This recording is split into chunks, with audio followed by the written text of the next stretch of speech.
Today I'm going to be trying out the iPhone 15 Pro and comparing it to my iPhone 12 Pro Max. I've had the iPhone 12 Pro Max for a few years now and I loved it when I got it, but it is a little bit old now, so I'm going to be trying out the iPhone 15 Pro to see if it's actually worth the upgrade for me. I'm also in Istanbul, Turkey right now.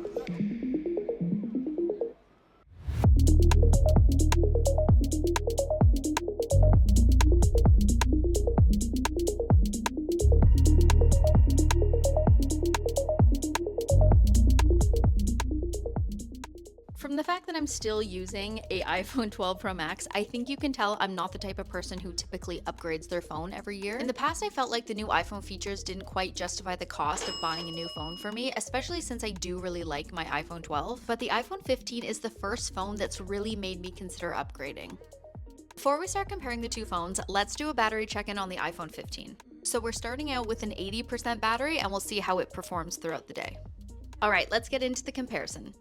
All right, my cameraman has temporarily left me to film his own content, but one thing that is different between the iPhone 15 and the iPhone 12 is that there's a dynamic island, which allows you to go back to the app that you have open really easily. So for us, for example, today we'll be using Google Maps a lot because we're doing a lot of walking in the city today, and that little dynamic island will allow us to get back to Google Maps instead of having to look through our phone, look through all the apps that we have to try and find it, which is really helpful if you're the kind of person who has a million apps.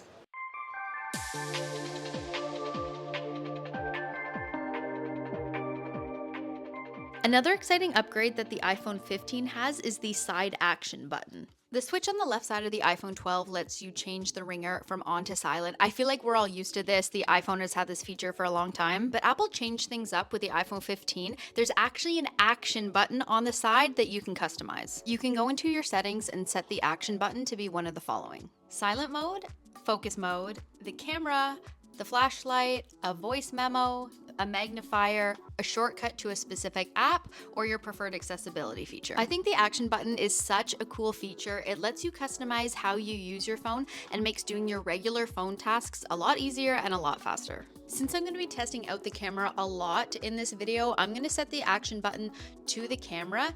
You can actually also set the camera action button to the type of photo or video that you want to take. By the way, we went to this amazing cafe for brunch and had probably the best French toast I have ever had in my life. The coffee was also great, and honestly, all of the brunch dishes looked incredible. I really wish I could have ordered everything off of the menu. So if you're ever in Istanbul, you absolutely need to visit this brunch spot. You won't regret it. As a content creator and photographer, the feature that I am most excited to test out is the camera on the iPhone 15. The camera upgrade from the iPhone 12 Pro Max to the iPhone 15 Pro is fairly significant. The iPhone 12 has a 12 megapixel camera, whereas the iPhone 15 has a 48 megapixel camera. Let's look at some comparison photos. To be honest, I don't really see that much of a difference between these two photos. They look pretty much the same, but this was very good lighting, so we're gonna have to test out the cameras in a few different scenarios to see if we can actually see a difference. So I spent the rest of the afternoon walking around Istanbul, taking photos, testing out the cameras, and then some of the iPhone 15 photos actually ended up getting deleted by accident. So now that I'm back in Canada, I took a few photos here so that I could actually get a decent comparison between the two cameras. So you're going to be seeing some photos from Istanbul and some photos from home. I think this is a really good photo where you can see the difference between the two cameras. You can see that there's a difference in tone between the two photos. The iPhone 15 looks a little bit more pink, whereas the iPhone 12 looks a little bit more green. Here I can also actually see a difference in the clarity between the two photos. The iPhone 15 to me looks a lot sharper than the iPhone 12 here.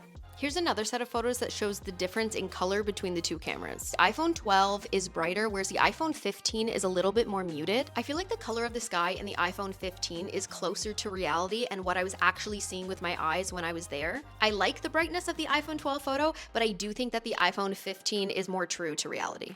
And now for the really exciting new feature of the iPhone 15 Pro camera, and that is the fact that you can now shoot in RAW format on your iPhone 15 Pro.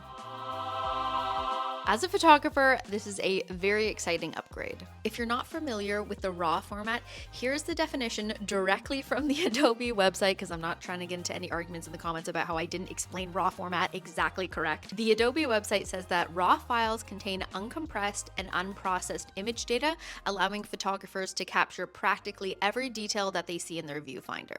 So RAW files give you more flexibility than JPEGs in the editing process, but because they do contain more detail, they are larger files than JPEGs, so they will take up more storage in your phone.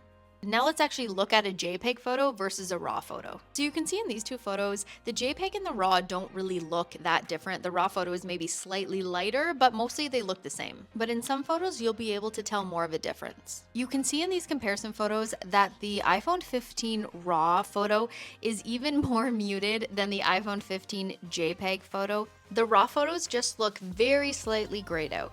Okay, let's test out how the iPhone 15 photos look when they're edited. I'm gonna be using selfie photos that we can also take a look at the front camera quality. First of all, I think I like the look of the iPhone 15 selfies better than the iPhone 12. I think there's a bit of an improvement in quality. Second, I edited all three photos the exact same, and although I think they all turned out pretty good with the edit, I think I like the look of the RAW photo the best. For some reason, my skin looks smoother, it looks like a higher quality photo, it almost looks like the quality you would get out of a professional camera, almost. To summarize the difference in the photos between the iPhone 12 and the iPhone 15, although I do love the look of my iPhone 12 photos, I think I prefer the iPhone 15 photos. They're just sharper, which makes sense. It is a higher resolution camera. But let's see if the other features can also justify the cost of upgrading to the iPhone 15. So after about 2.5 hours of constantly using the camera to take photos and videos, as well as using Google Maps, the battery went from 80% to 38%. Honestly, that's not great. Although the new camera features are amazing, they seem to use up a lot of power. And of course, I forgot my portable charger at the Airbnb. So we had to use the Samsung Galaxy S24 Ultra to charge the phone while we stopped to get some tea, which is actually kind of hilarious. I had to use the Samsung to charge an Apple. Thank gosh we did have the Samsung phone though, otherwise this video would have been cut short. So according to this test, the battery life isn't amazing, but I think that's kind of to be expected considering how high quality the camera is. Now that the iPhone 15 is charged up again, let's continue with our comparison. Okay, it's time to compare the video camera quality between the two phones.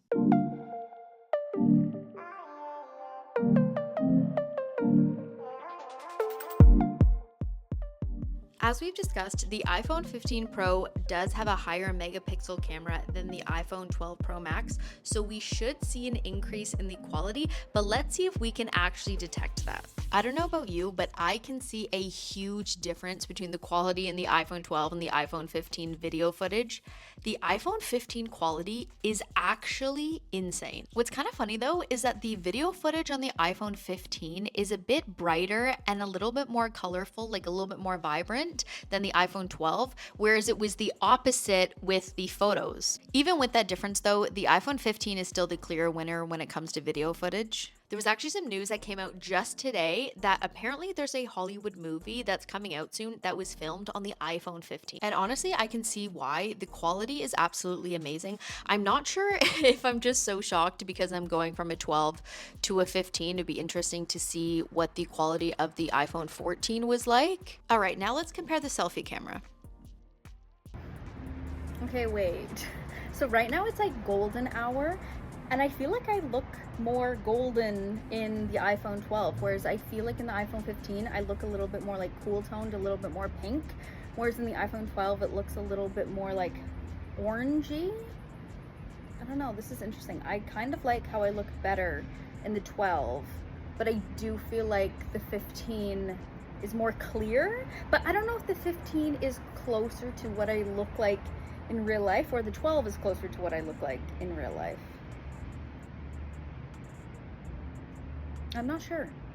So when I was filming this, I honestly did look more golden and orange in the iPhone 12 screen, but looking at the footage now, I look about the same amount of like pink and orange in both. Like maybe I look slightly more pink in the iPhone 15, but not that much. And actually, I look a lot shinier in the iPhone 12 footage for some reason, which I don't know if that's necessarily a bad thing. I mean, I know the glowy look is in terms of makeup, but I feel like I look a little bit more like airbrushed in the iPhone 15. So I feel like how I look better in the 15 now that I'm looking back at this footage.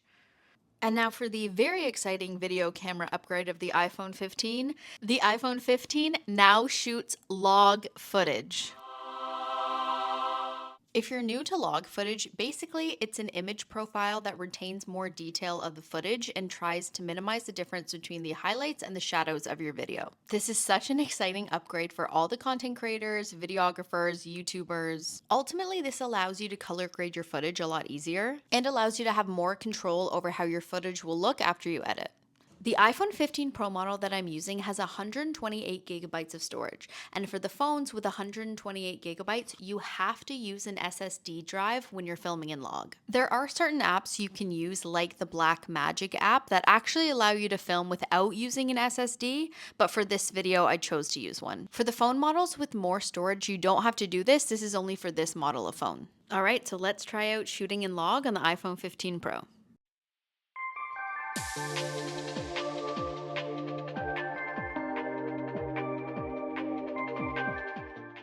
All right, so here's what that log footage looks like, as well as what it looks like when it's edited.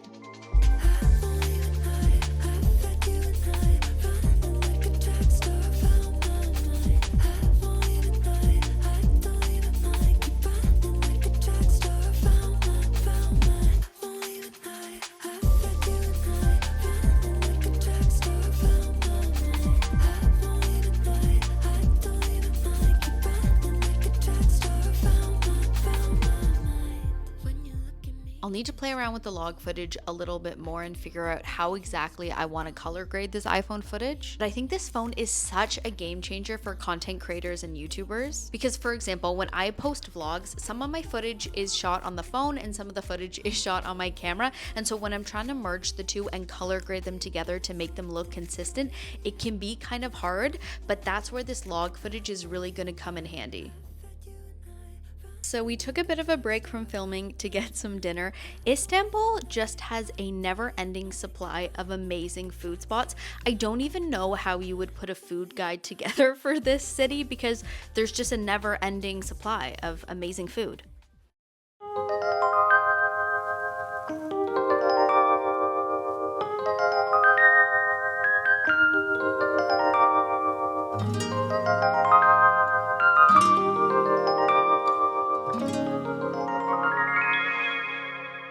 All right, so now that it is kind of later in the evening, the sun is going to set soon, let's compare the brightness of the screen between the two phones. So the iPhone 15 did get an upgrade in terms of screen brightness compared to the iPhone 12, and I feel like we can see such a big difference in these comparison videos when I have the two phones up side by side. The iPhone 15 has a max brightness of 1000 nits, whereas the iPhone 12 has a max brightness of 800 nits. And then the iPhone 15 even has a peak outdoor brightness of 2000 nits. This isn't like a huge deal breaker for me, but it is nice to have a brighter screen when you're using your phone in the daylight. I feel like it was easier to see the iPhone 15 screen throughout the day. So after testing out the iPhone 15 for the day, I think my ultimate conclusion was that if you are someone who's really interested in taking amazing photos and videos, then I think the iPhone 15 is worth the money and is worth upgrading. Compared to my iPhone 12, the iPhone 15 camera is a big upgrade, and as somebody who takes a lot of photos and videos and does content creation, I think for me, it would be worth the upgrade. So I know when you're watching this, the iPhone 15 is actually no longer the newest iPhone, and the iPhone 16 is now available. And instead of upgrading to the iPhone 15, I decided I was going to wait until the iPhone 16 came out to upgrade. So I now have actually bought the iPhone 16 Pro Max. And I currently have a video up on my channel doing an unboxing and testing out my new iPhone 16 Pro Max if you are interested in that. I filmed this video when I still had my 12, I just didn't get a chance to get this video up before the 16 came out and before I bought the 16. But I am going to be doing more videos on the iPhone 16, and I will be doing a video comparing the iPhone 15 and the iPhone 16. So if you're interested in seeing that video, make sure you subscribe. Thank you so much for watching. In the comments, let me know what phone you're using, and I will see you in my next video.